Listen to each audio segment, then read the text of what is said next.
This is the Friday Night Tailgate with Zach Harris on Fox Sports 980 and 95.9 FM. Yeah.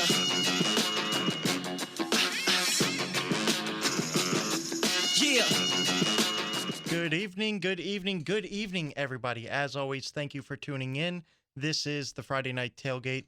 I'm your host, Zach Harris. You want to get in touch with the show today, you can on Twitter at WOFX980, at ZachFS980. Also, phone lines are open, 518-690-0980, 518-690-0980.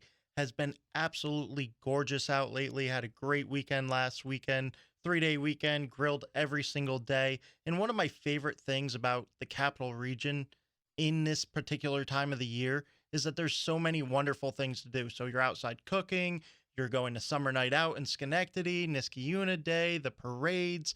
And one of my favorite things to do is go to a Tri-City Valleycats game. And they have something absolutely special going on. They have the fireworks tonight, but tomorrow they might have even bigger fireworks. And that is why we're bringing on General Manager Matt Callahan. Matt, we always talk on WGY. Now you get to flip the script and come on to Fox Sports 980. I appreciate the time. Absolutely, Zach. Thanks for having me. So before we get into everything that's going on tomorrow, can you kind of tell me how the season's been going? And I see a lot of late game victories. How has that been turning out for you? How's everything been going so far in the season? Yeah, absolutely. It's season's off to a good start. We have a 10-7 record, so we're in third place. Obviously, it's early yet, but that would put us in a playoff spot, and I think our best baseball is still ahead of us. But our offense has been pretty relentless, and we've gotten down a few times and been able to come back and rally late to win. I think our pitching staff's coming together. Our starting rotation, we have Leo Crawford, who was a double-A prospect with the Dodgers and Brewers, is going to make his debut for us tonight. We're excited about that. And, of course, we'll see Kumar Rocker make his Valleycats debut tomorrow night in the rotation as well. So things are looking up. All right. And also, you got a lot going on. I just seen the 99th player went from the Joe to the show. Are you planning anything special for when that 100th player reaches the Major League Baseball organizations? We've talked about it a bit, yeah, and we were kind of kicking around, taking some individual internal bets on who it might be. So we'll be interesting to see when that happens, but I would guess pretty soon, and I think that's going to be a special milestone for us. Anytime you have a player who started his career here or made a stop here and then see him on the big league stage, that's exciting for us as an organization, but also for the fans in the Capital Region. You guys have always done a great job bringing tremendous talent to the Capital Region, and sometimes it goes unappreciated, but I absolutely do appreciate it. And one of the people that you guys have been fortunate enough to bring on that I'm actually going to the game, I got front row seats to go see Kumar Rocker, who is going to make his pitching debut for you guys tomorrow. Talk about how that came about, how you were able to reel him on in and, probably be the best general manager in the whole Frontier League. I appreciate that introduction. Thank you. I really have to tip my hat to Pete Incaviglia, our field manager. He and I worked together on that, but his relationship with the Boris Group, Scott Boris is the agency that's working with Kumar, and that I think really helped us push things along. Obviously, the facility here at the Joe and our reputation in professional baseball, helped, and I think when all those factors came together, kind of created the perfect storm in a good way. And we were thrilled that Kumar decided to come here, and hoping he's going to make probably 5 to 6 starts before he goes back into the draft on July 17th. So for me, this is bittersweet going to see him tomorrow because I am a Mets fan. They did draft him 10th overall. Unfortunately, things didn't work out for whatever reason. How has Kumar been, just emotionally and been around the team? Because That's got to be tough. You worked your butt off. You did your thing at Vanderbilt. You get drafted, and unfortunately, it just didn't work out in your favor. So now you kind of got to make sure people don't forget your name. Hence why he's with you guys to make sure people remember him this time around. How has he been morally? He seems like a professional already. Obviously, tomorrow will be his professional debut, but he was on the big stage at Vanderbilt pitching in the College World Series, so he's no stranger to the spotlight and the preparation that's needed to be successful. He came in, he did his press conference, and then he's put his head down and he's gotten to work to prepare for the start tomorrow. He's thrown some bullpens and some simulated games. I mean, he looks great. He looks like a big league pitcher when he takes the mound, and I'm sure there'll be some additional adrenaline and nerves when he gets on the field tomorrow in front of the fans and with some live at bats for the first time. But he's been a consummate professional. He's been a great teammate, and really just one of the guys in the clubhouse. Now, do you expect this to be your largest crowd as of yet this year? I think it'll be up there. We've been up and down so far. I mean, this is the earliest we've ever started. We've had a couple sizable crowds, but I think tomorrow we'll be right up there with that. It's going to be an interesting experience just to see probably an entire section filled up with scouts. I mean, we know that the majority of the major league teams are going to have representation, and in addition to scouts, they'll be bringing some front office personnel as well. So I think it's going to be an electric atmosphere, and we're expecting it to be a lot of fun tomorrow. Now, do you think with the MLB draft being pushed back a little bit, do you think that's helped you in being able to build the roster that you've had this year and then bringing in a guy like Kumar Rocker to be able to just kind of top it off? Yeah, no question. I mean, that's a unique opportunity, and you go back a couple of years, and the Major League Baseball draft would be really getting set to take place here in the next week or so. So you would lose that opportunity based on when our season starts. So that to have a month and a half to bring in a guy like Kumar is awesome. And I think also you see some different opportunities with guys finishing up their college careers, and we signed a couple guys right around the draft last year. Patrick Murphy was one of them, and he was actually signed by the Marlins right at the end of our spring training this year. So there's a lot of success stories like that. I think you'll see the Frontier League and other partner leagues playing a different role in the development process with the draft being shrunk down to 20 rounds, and the timing of it I think things are still sort of sorting themselves out, but it opens up more opportunities for us, no doubt. This is the Friday Night Tailgate on Fox Sports 980, 95.9 FM. We're speaking with General Manager of the Tri-City Valleycats, Matt Callahan. Now, obviously, a lot of us know you as the Astros affiliate that no longer has worked out. Can you kind of explain the Frontier League for those of us that may not know kind of what it's about, and if you were to equate it to single A, double A, triple A, where would it fall in your terms of professional baseball? Yeah, absolutely. That's a great question. So, we were short season single A, so we were equivalent to rookie ball and a starting point for a lot of players coming out of the draft.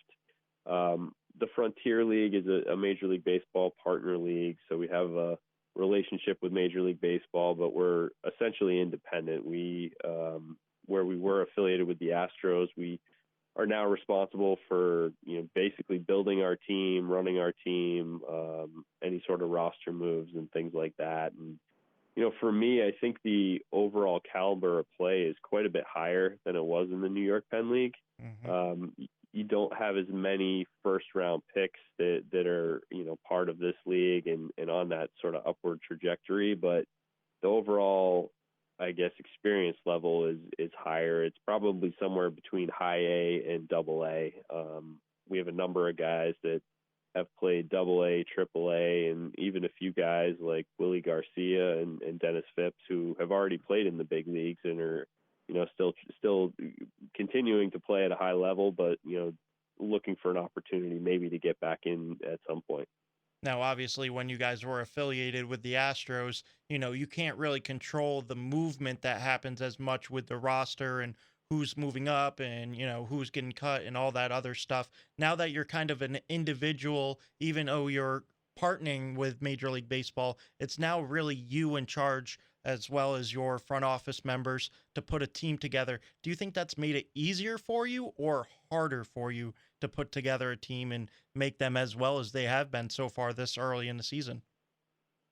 Yeah, it's an interesting question. I think it's an additional responsibility for us, and it's an additional challenge, but it's a very rewarding challenge. So to be able to shape the roster and collaborate with our manager Pete Incaviglia and really put our fingerprints on what we want this team to look like is pretty special, and it's exciting. And I think more than ever before, we're really the Capital Region's team. I mean, these are guys that may be here for multiple years. Of course, we will have guys get signed back to major league organizations. We led the league with 11 players signed by major league organizations last year.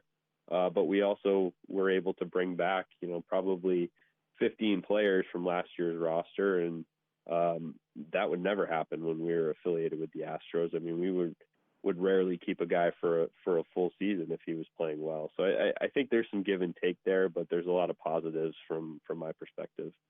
I think you're absolutely 100% on because as a fan, it's very difficult to, especially when you take a look at college baseball and basketball, where, a player might be there for 1 year or 2 years. It's hard to gravitate towards that player and really connect on a personal level and enjoy that particular player in any given season because you never know when they might be turning corners and going on to the next level. So I think being able to have that ability to have a guy there for multiple years really adds that extra fandom in there for something on top of, the Valleycats, which has been a mainstream name for as long as I can remember being in the Capital Region. Yeah, no question. And I think it's special to see our fans develop relationships with some of these players, and, they see them play so much more than they did when we were part of the New York Penn League. I think it's pretty neat. Juan Silverio is a fan favorite, and he's back for his second year. I already mentioned Dennis Phipps and Willie Garcia, Brad Zunica. We have a lot of guys that were in our lineup last year when we really kind of turned the corner and made a push towards the playoffs. And to have those guys back, I think the fans have been excited for that so far, and the results have been positive on the field too. All right. My last question before I let you go. How do you figure out? So I know you guys do fireworks and Teacher Appreciation Day and Bobblehead Day. How do you figure out who's going to be your bobblehead? That's a great question. A lot of it's brainstorming, and you try to look at what's topical. So for this year, Ian Anderson obviously is a guy who is a baseball legend in this area. He had an incredible career at Shen and was drafted by the Braves. He played here at the Joe several times, including in some of the Section 2 games. And after winning the World Series, we felt like that was a no-brainer to celebrate the baseball heritage in this area. Kike Hernandez is a guy who obviously had a ton of success with the Red Sox in the postseason last year, and he played for us in 2010 on our first championship team here when we were still with the Astros, and we figured we'd try to ride that wave and take advantage of it. So some of them are a little easier than others, and there's a lot of creative suggestions that get thrown out there and maybe tabled for a year and then brought back, or we try to go outside the box. So it's a lot of brainstorming. It's a lot of names end up on the cutting room floor, so to speak. But we're pretty happy with the two we selected for this season. Absolutely. And I already got my tickets for those two. And you did a special thing for this year. I don't know if you did it in years past, but you can actually use a promo code to make sure that you're guaranteed your bobblehead this year. Yeah, that's correct. It's a new offering. We still have a number of them that will be given out at the gate, and some guarantees to various ticket plans. But this was a single game ticket where you could add on the opportunity to guarantee a bobblehead, and we figured we'd try it. And we're always looking at different ways to, connect with the fans and offer different packages, and we'll see how it goes. Well, Matt, I always appreciate your time, whether it's here or WGY. I did want to let you know I will be at the game tomorrow, and Joe Gallagher of WGY told me to put everything on your tab tomorrow. by all means, enjoy. I'll keep an eye out for you tomorrow. All right, sounds good. I look forward to seeing you guys. And Kumar Rocker pitch, you've been doing a great job keeping that team together, as well as Pete doing a great job managing it. You guys keep going strong, and I look forward to having you on down the road. Sounds good. Thanks a lot. Thanks for having me, Zach. Of course. That is Matt Callahan, the general manager of the Tri-City Valleycats. They got great things going on there. They always put together a very good team. And now being part of the Frontier League, they really get to individualize what they do by bringing on players that they like, that they appreciate, and they can have them there for 1 year, 3 years, 5 years, whatever the case may be, which also makes a great connection with fans as well, because as much as you love your team, you also love the players on the team. So being able to get to know them on a more personal basis and, getting autographs and running the bases with them and everything that the Valley Cats have been able to do has been absolutely outstanding. And then to add a guy like Kumar Rocker, who's going to make, roughly 5 or 6 starts before he heads back to the Major League Baseball draft, is an absolute incredible feat by Matt Callahan and manager Pete. They did a great job with the relationship with the agent and with Kumar, being able to bring him to the Capital Region. And if you had one thing to do this weekend, I would absolutely go check out the Valley Cats. You can check out tickets at This Is the Friday Night Tailgate on Fox Sports 980, 95.9 FM. Coming up in 4 minutes, Golden State Warriors got knocked on their ASS. Why we shouldn't overreact to Game 1, I'll tell you next.